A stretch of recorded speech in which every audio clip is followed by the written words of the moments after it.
Expatrié. Nom, adjectif. Vient du grec exo et patrida. Se dit d'un individu qui réside dans un autre pays que le sien.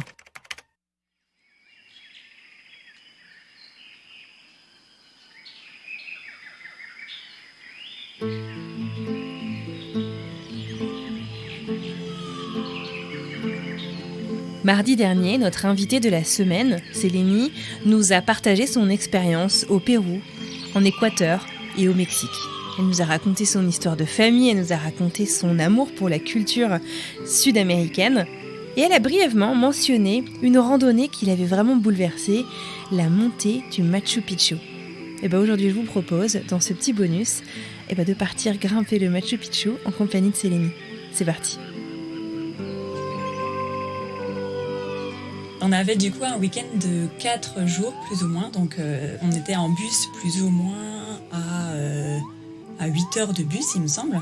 Là-bas c'est plutôt en bus que les gens se déplacent, donc on y allait aussi en bus. Donc on a voyagé toute la nuit pour arriver jusqu'à la ville de Cusco. Et en arrivant le matin à Cusco, il fallait qu'on trouve une agence pour partir tout de suite au Machu Picchu dans la journée, parce qu'ils partent tous super tôt. Et on est arrivé un peu tard, il y en avait plein qui étaient déjà partis, donc là on a eu peur.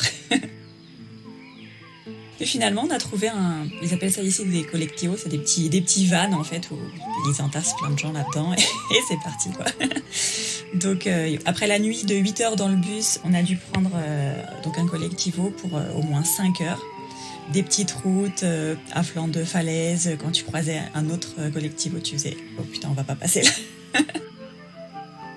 À un moment, le mieux, je pense, de ce voyage, c'était « Faudrait descendre du collectivo parce que là, on va passer sur un pont et du coup, on est un peu lourd. » Ok, tout va bien.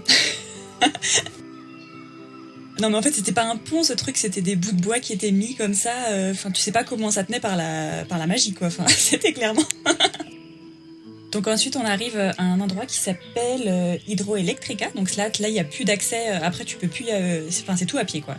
Là, tu descends du véhicule et tu marches. Évidemment, il y a un autre moyen, c'est de prendre le train qui coûte je ne sais pas combien de dollars. Il monte jusqu'au village qui s'appelle Aguascalientes.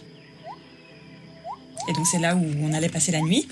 Mais en tant qu'étudiante à l'époque, nous avions pris l'option la plus économique.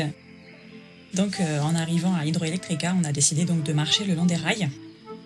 Ouais, on n'était pas les seuls, hein. Enfin je veux dire, tout le monde faisait ça, il y avait plein de jeunes, de backpackers et tout ça qui faisaient ça. Et en plus t'as pas dormi dans le bus. Et donc tu marches pendant 3 heures, 3 heures et demie à peu près le long des rails. Donc un terrain pas très... Au début ça va, le terrain est plutôt pas mal, c'est à côté des rails. Et à la fin tu termines en fait vraiment dans les rails. Et du coup c'est que des pierres et tout. Donc le terrain c'est pas facile de marcher dessus, ouais. Donc on arrive le soir au village d'Aguascalientes. Et en fait c'est déjà tout obscur et tout ça. Donc on n'avait pas d'endroit où dormir, on n'avait pas notre billet pour le lendemain pour le Machu Picchu. Enfin voilà, c'était vraiment à l'arrache. Donc on a commencé par aller acheter notre billet pour le Machu, pour être sûr d'avoir une place quand même. On n'était pas venu là pour rien, ça aurait été dommage. Et puis après on a trouvé un endroit pour dormir, un truc de très basique. De toute façon on allait dormir jusqu'à peu près 4 heures du matin, parce qu'il faut se lever super tôt pour remarcher encore, pour monter jusqu'au Machu le jour J, quoi. On passe une nuit assez rapide. Et donc le lendemain matin, on se lève, je crois, vers 4h, 4h30, parce qu'il fallait être à 5h à un point dans le bas du village. Et à cette heure-là, en fait, ils ouvrent les portes et ils laissent l'accès pour monter. T'as aussi la manière... ceux qui ont pris le train, généralement, eux, après, ils prennent le bus pour monter en haut, quoi. Nous, on a tout fait à pied. Par contre, là, du coup, c'est 1 heure pour monter les escaliers pour arriver au Machu. 1 heure seulement des escaliers. Là, c'est physique, quand même. Rien que quand t'es à l'entrée, là où ils checkent les billets et tout ça, t'aperçois un bout du Machu Picchu, là tu fais « Ah quand même, ça valait le coup de le faire à pied. »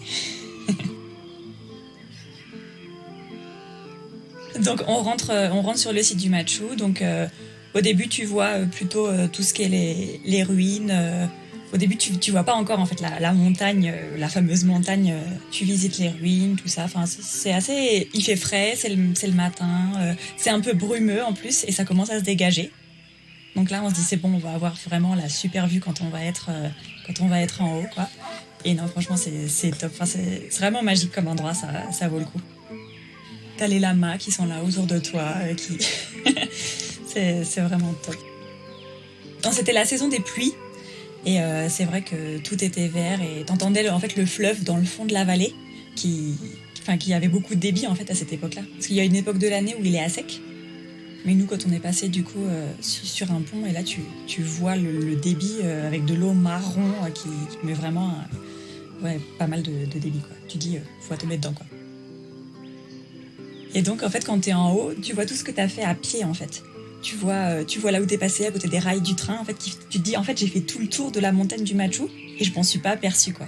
Tu le sais pas à ce moment-là. En fait, la montagne qu'on voit sur toutes les photos, elle s'appelle le Huayna Picchu. Et en fait, tu peux monter aussi sur cette montagne.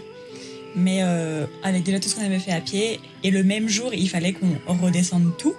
On s'est dit, oui, on va peut-être pas monter jusque sur la deuxième non plus. On va pas exagérer.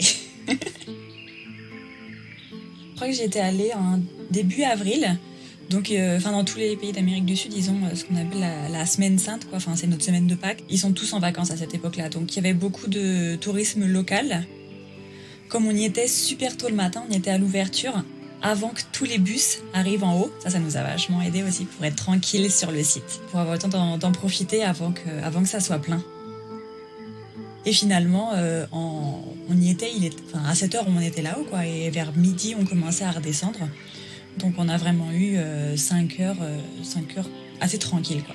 Et c'est vrai qu'à l'heure où on s'est dit, bon, allez, on va redescendre, quand on se dirigeait vers la sortie, là, on a vu qu'il y avait plein de monde qui arrivait. Et à cette heure-là, c'est plus compliqué, quoi. Donc, on a pu profiter tranquille. À midi, on a commencé à redescendre. Donc, les escaliers, par contre, en 20 minutes, une demi-heure, on était arrivé en bas. Du coup, on s'est dit, bon, allez, on mange bien. Et après, on avait encore, du coup, les 3 heures de marche pour retourner, pour prendre le collectivo qui allait nous attendre à cet endroit-là. Donc là, c'était assez sportif. Et en fait, je m'étais jamais rendu compte que j'avais mal aux genoux, comme ça, en descente. Mais du coup, c'est vrai que j'ai eu beaucoup de mal à faire les 3 heures de descente. À la fin, je boitais, j'en pouvais plus. On avait rencontré 2 Français. Et du coup, en fait... Ils avaient des petits sacs à dos. Du coup, ils nous portaient nos sacs avec ma pote. Ils étaient super cool, ces gars-là. Et si on me disait, tu recommences, même si j'ai souffert, je dirais oui, je recommence.